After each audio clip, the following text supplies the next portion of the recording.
So, if you don't mind me going back a little bit, there's an interview with you at the Computer Museum of History here in Roswell. Oh, yeah. And you were interviewed and mentioned that when you came out with the micro modem 2 for the Apple II, that you got a call from Steve Jobs asking about the product that you were making for their Apple II.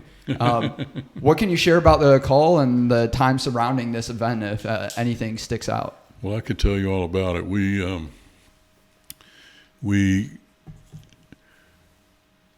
made the first batch of production units and had those ready to sell, and we put together a information kit. And I think at that time we had identified there were probably about 10 or 12 computer stores across the country. Turned out one of those computer stores was owned by Steve Wozniak's brother somewhere in Silicon Valley. I think probably San Jose. And what we did was mailed those out to the stores and asked if they wanted to buy some to sell to their customers. And we offered them a retail discount off of the suggested retail price. And all those got sold in a week or two and got shipped out. And then I got a call from Steve Jobs. And first of all, he's like, I hear you're building a product for the Apple. You can't use our brand. You can't say anything about Apple. I said, wait a minute, Steve. Have you not heard of the O-Cedar mop case? And he's like, what's that? I said, that's the court case that says that if I make a mop head for your mop, I can tell people that it's for your brand of mop. So if I make a modem for your computer, I can tell people it's for your brand of computer. Same kind of situation, already settled in court. Oh, well, is his response. We want to see what you're doing, so come out here tomorrow. And I'm like, well, across the country. Yeah. I just shipped the last of the product we built. We're going to be building another batch in a couple of weeks. I can come out when the next batch is ready and bring a couple of product and show you. And so that was okay, and we settled on a date that I would come. In the meantime, if you took two modems and tried to connect them back to back, they really weren't made to work that way. They were made to connect to the phone line. So if we were going to show it on a desktop or a countertop in Cupertino, we needed a way of having two Apples connect through the modems back to back.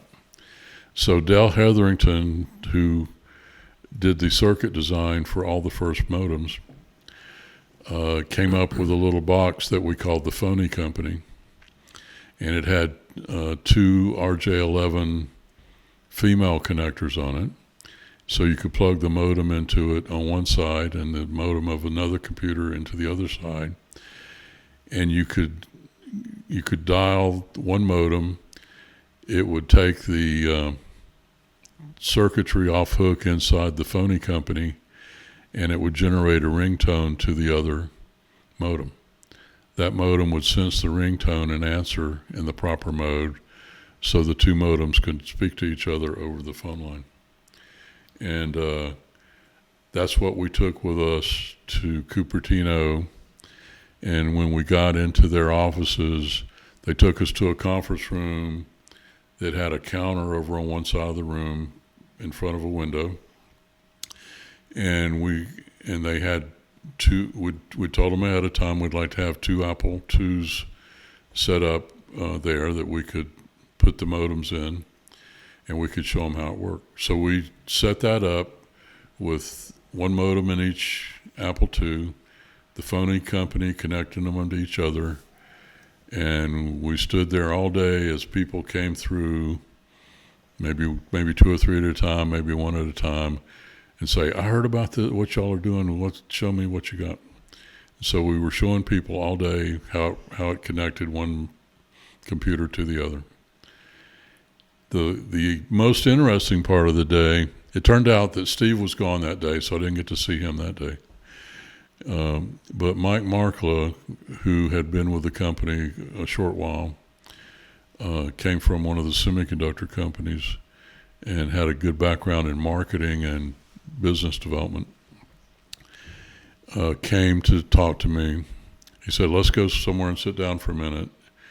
So we went and spent about 30 to 45 minutes where he was grilling me, how can you use this for phone phreaking? Is there any way to cheat? And of course, we had built it to the Part 68 specification, which included the billing delay and things of that nature, so that you couldn't use it to cheat or it wouldn't generate the phone phreak tones. So it was safe for people to use and not get in trouble stealing long distance. And Jim, are you familiar with this concept of phreaking? No, yeah. I heard him say freak. I was like, did he just say freaking? So, and Dennis, correct me. Phone phreaking is it doesn't work anymore. But at those times over the wired phone lines, there were certain tones you could send and make free long distance calls and basically steal long distance service from the phone company. And the idea was you would bypass the operator, or was it already like an automated operator system at that point? It was long. You had long distance dialing already.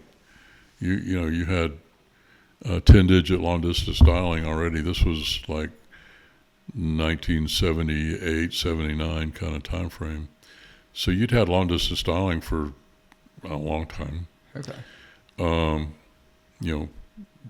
Probably 20, 30 years. So it wasn't anything new to do long distance dialing. But it was a fairly primitive system at the time because it was all controlled. All the equipment was controlled by the telephone company. So you were not allowed to attach anything to the phone line that didn't come from Western Electric and wasn't installed by their installers. Well, if you were a phone phreak, you could generate your own equipment, figure out how to generate those tones, and steal long distance. And a lot of people did that and got in big trouble. And there were a lot of stories written about it in the press and sort of the pseudo-technical press. And I know that was, a big part of it.